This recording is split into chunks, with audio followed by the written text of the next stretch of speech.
Las soluciones adoptadas para el sistema de alimentación tienen una importancia fundamental para optimizar la carburación y, en consecuencia, las prestaciones de un vehículo. Un buen sistema de carburación permite una alimentación que se ajuste a todo el campo de revoluciones y a todas las condiciones de empleo, óptimas prestaciones del vehículo, elasticidad de marcha en todo el campo de revoluciones, respuesta rápida y segura a todas las demandas del conductor, gases de escape menos contaminantes, menor consumo. La carburación es un procedimiento que efectúa una mezcla de aire-combustible adecuada a las necesidades del motor. La mezcla de aire-gasolina debe dosificarse con una relación continuamente variable según las condiciones de empleo y debe ser nebulizada y homogénea. Los procedimientos utilizados para la alimentación del motor de gasolina son de dos tipos: carburación de surtidores, carburadores, e inyección de gasolina. Analicemos con detalle el sistema adoptado en primer lugar, es decir, el carburador de surtidores. El carburador está constituido por el difusor, o tubo de Venturi, y el surtidor calibrado de gasolina. El aire entra por el tubo de aspiración, se depura en el filtro y entra en el carburador. En relación al tubo de Venturi, de diámetro menor, se produce un aumento de la velocidad del aire que genera una depresión, y ésta origina una salida de combustible por el surtidor. La diferencia de velocidad entre gasolina y aire provoca el fraccionamiento del combustible en gotas de diámetro pequeño, pulverización, y favorece su nebulización y evaporación. Sin embargo, la evaporación se produce principalmente en el tramo entre el surtidor y el cilindro, es decir, a lo largo del conducto, y se ve influida por otros factores como la depresión, la turbulencia y la temperatura. La nebulización y posterior evaporación contribuyen a la formación de la mezcla de aire-gasolina. Por medio de experimentos en laboratorios, se ha visto que para quemar totalmente una parte de gasolina hacen falta 15 partes en peso de aire. Por tanto, solo con esta relación se aprovecha todo el combustible. Pero esta relación ideal no se cumple en la práctica. Básicamente sirve como referencia para definir qué es una mezcla rica y qué una mezcla pobre. A las mezclas ricas les corresponden relaciones de dosificación menores que 15:1. A las mezclas pobres les corresponden relaciones de dosificación mayores que 15:1. El motor puede funcionar con valores de relación de dosificación entre 10:1 y 20:1.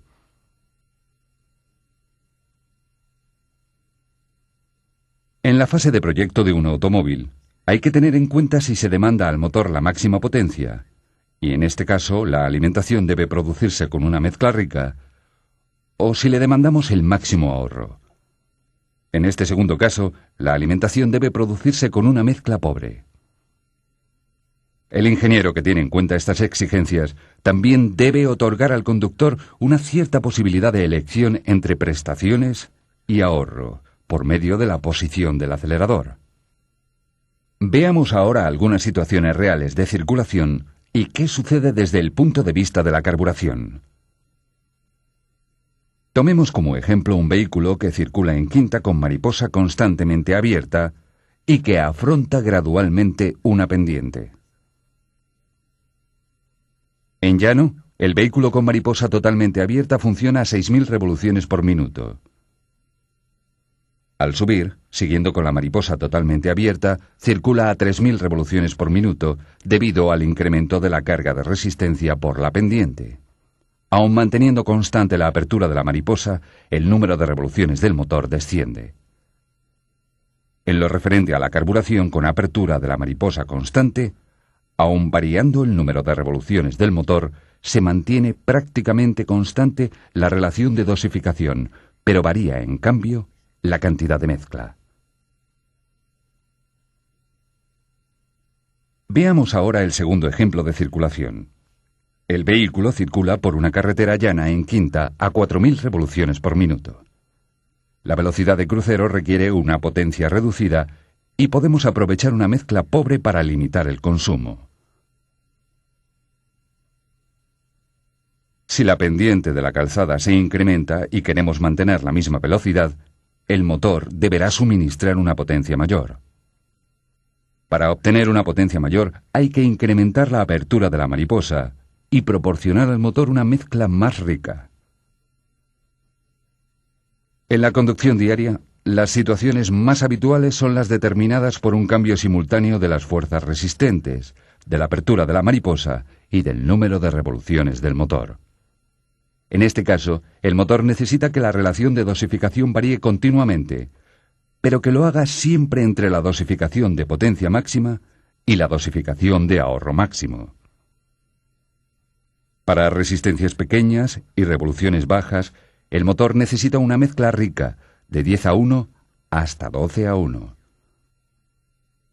La mezcla se empobrece gradualmente cuando pasa a condiciones medias de empleo y se enriquece de nuevo en condiciones de funcionamiento a alta velocidad y con cargas elevadas de resistencia. Las fuerzas resistentes, la apertura de la mariposa y el número de revoluciones del motor son los factores que determinan la demanda de dosificación en condiciones ambientales constantes. Pero en la práctica, las condiciones ambientales no son constantes y, por tanto, hay que alimentar al motor correctamente teniendo en cuenta también la temperatura y la presión atmosférica. En efecto, con temperaturas bajas el aire es más denso y, por tanto, el peso del aire aspirado es mayor. Al subir la temperatura, el aire es menos denso y el peso del aire aspirado es menor. También la presión atmosférica influye en la densidad del aire.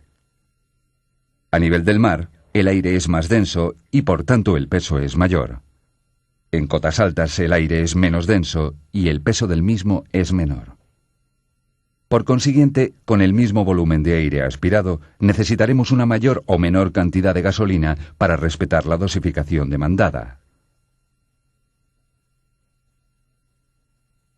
Además de adecuadamente dosificada, la mezcla debe estar bien carburada, es decir, el líquido debe fraccionarse en gotas diminutas dispersándose en el aire para así evaporarse y distribuirse homogéneamente. En un motor, el proceso de carburación de la mezcla se produce por medio de las fases de pulverización, nebulización y evaporación de la gasolina. Veamos en la práctica lo que sucede. La gasolina es pulverizada por el surtidor en forma de gotas más o menos pequeñas con relación a la velocidad del aire. En efecto, con velocidades bajas del aire se produce un goteo. A medida que la velocidad se incrementa, se verifica un fraccionamiento progresivo de las gotas. Para que la gasolina evapore, es conveniente proporcionar calor a través de las paredes del colector de admisión. Ello se produce utilizando el agua de refrigeración mantenida a una temperatura lo más constante posible, unos 80 grados, por medio de un circuito con termostato. Un calentamiento excesivo del conducto influiría de forma negativa, provocando pérdidas de llenado e incrementaría la tendencia a la detonación.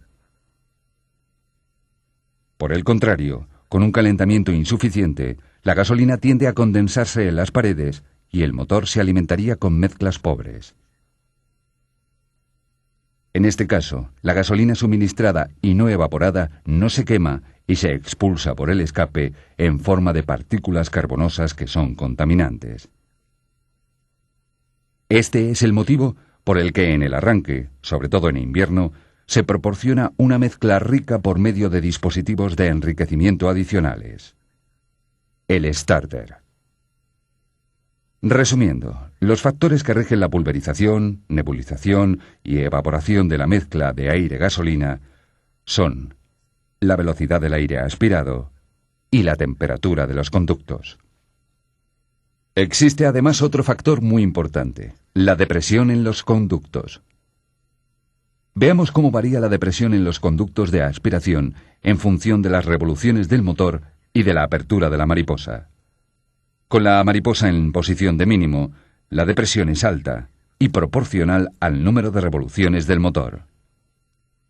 Antes de la mariposa, los valores de presión son iguales a los valores de la presión atmosférica. A medida que la mariposa se abre, la depresión se propaga entre la mariposa y el estrechamiento del venturi. Con un número constante de revoluciones en el motor, la depresión en los conductos será tanto más modesta cuanto más abierta esté la mariposa. Con mariposa totalmente abierta, se instaura una presión en el interior del conducto muy parecida a la atmosférica. El valor de máxima depresión se realiza en correspondencia al venturi. Sabemos que la presión influye en la evaporación. Recordemos que a nivel del mar, el agua se evapora a un valor máximo de 100 grados. En cambio, en cotas altas, donde la presión es inferior, el agua hierve a temperaturas inferiores. Es sencillo comprender cómo, con las mismas temperaturas en los conductos de aspiración, la evaporación de la gasolina es tanto más completa y sencilla cuanto mayor es la depresión. Puesto que el valor de la presión depende del accionamiento de la mariposa, según cómo se utilice el pedal del acelerador, se pueden determinar variaciones imprevistas. Si se suelta de repente el acelerador, la mariposa se cierra y en los conductos de aspiración, después de la mariposa, se crea inmediatamente una fuerte depresión que provoca una rápida evaporación de toda la gasolina en estado líquido y en movimiento por las paredes de los conductos. Por tanto, tras el cierre de la mariposa, el motor aspira una mezcla muy rica con la consiguiente combustión incompleta.